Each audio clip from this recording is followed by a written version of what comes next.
Aw, man. Aw, brother. This team, man. You know, I had the game on. It was on in the background. I had the notifications on my phone. I was doing other work. You could tell that I woke up late because the Canucks signing video came about an hour and a half after the signing actually was made. But the Detroit Red Wings just had themselves a game against the Florida Panthers, and man, is it fair to say that they choked the game away? I mean, if they never really established themselves as the team in control, if they were hanging on by a thread in a 1-0 game for the majority of the contest, if they get pummeled around by Aaron Ekblad, if they can't capitalize on their 4-on-4s and their power plays, if they're doing all of this, and the Florida Panthers are still coming, and they're having their way, and they're dictating the pace, does that really say that the Wings choked this one? Despite having a 1-0 lead? I don't know. We'll title the video saying that they choked this one. But the Detroit Red Wings lose in overtime, or in a shootout, excuse me, to the Florida Panthers in a game that was very detrimental to their playoff odds. Heading into this one, the Detroit Red Wings had roughly a 17-something% chance of making the playoffs, and according to Money Puck, the best result possible, which is not surprising, would have been for the Wings to win in regulation. Had they done that, they would have jumped up their odds to 27.6%. Instead, they lose to the Panthers in overtime. Their odds have gone from 17.1 to 18%, so even though this loss doesn't feel the best, the Wings ever so slightly improved their postseason odds. Now, the fashion in which they did that, you could debate whether or not they really deserved the point in the first place. But, alas, that is the result of the game. We had ourselves some action in the first period. Obviously, the goal by Robby Fabbri comes to mind. Power play opportunity. Wings actually getting some stuff done on their man advantages. It's Perron over to Fabbri. He takes the shot on the right wing. Goes right by Sergei Bobrovsky. Good goal, 1-0. That wasn't the only piece of action that we had in the first, though, that was notable. Because you had yourselves Dylan Larkin, who got hurt. He blocked a shot. And at this point, everybody was freaking out because, okay, look, the captain just came back. We saw the impact that he had on the ice in terms of being able to motivate this team.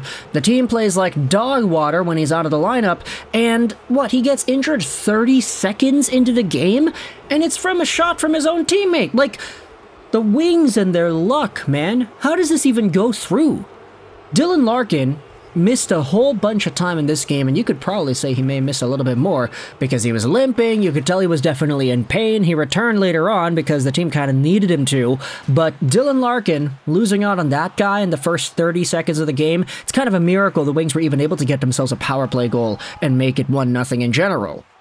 As the game goes along, though, we have ourselves a few more storylines like Aaron Ekblad, because man oh man, was this game chippy. Aaron Ekblad was pretty much the main driving force to a lot of the rough stuff that we had seen in today's contest. Headlocking guys, getting into scuttles with guys, DeBrincat, you've got scrums in the middle of the ice there. Aaron Ekblad was all over this game. He left his watermark on it. And that was pissing off a lot of Detroit Red Wings fans. My goodness, the physicality in this one was ramped up by quite a bit. And as the game goes on, Alex Lyon, he's making some saves, he's keeping the Wings in it. In the second period, there was a big stretch in the middle of the frame where Florida just kept on getting chance and chance and chance and chance and chance. Alex Lyon, equal to the task. In the third period, though, Aaron Ekblad ends up doing what Aaron Ekblad does, and he gets himself a penalty. Lots of rough stuff at the halfway mark of the third period in a 1-0 Red Wings game. But unfortunately, the Wings are not able to capitalize. Even in the 4-on-4 earlier, they weren't able to capitalize. And as Aaron Ekblad exits the box in the third period, he gets the pass, he comes in on the rush, he bulldozes his way to the front of the net, centers it out for Alex Barkov, who shoots and scores and finally beats Alex Lyon, tying the game up 1-1 with 8 minutes to go in the third. This gets even worse 3 minutes later, because Alex Barkov scores again, and this goal wasn't really like, it wasn't good or anything, he just kind of forced his way to the front of the net. The wings gave him a little bit of contention, and Barkov, in a desperate attempt to shoot the puck, he pokes the puck towards Lyon. It goes in. None of the 2 or 3 Red Wings that were on that opposing rush were able to swat the puck away. Just a really strange defensive effort from a Red Wings team that had the lead in the game 4 minutes ago. They had a power play to go up 2-0. They couldn't capitalize. 4-on-4s, no, they can't capitalize. They lose 2 shifts in a row. They're down 2-1. And what? Like, the doom and gloom is percolating really highly amongst Wings fans at this point in the game. But the Red Wings get themselves another power play.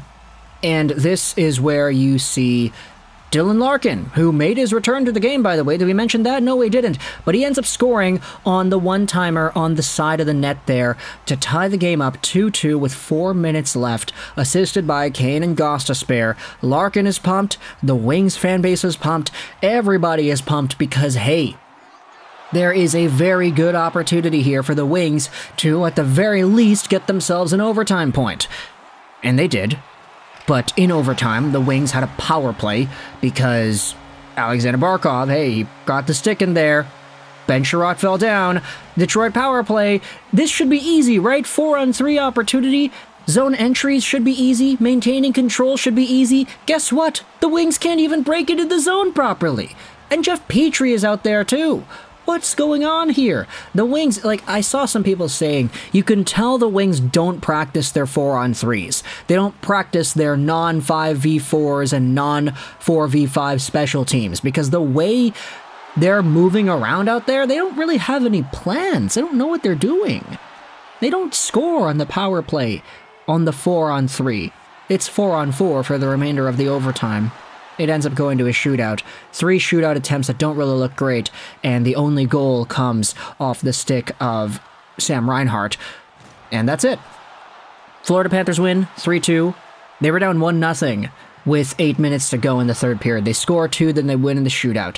The Wings choke this one away, and Alex Lyon, after honestly looking pretty good in this game, does not get the goal support nor the bounce back from his team in front of him that he needs. Oh, you could say it's Dylan Larkin.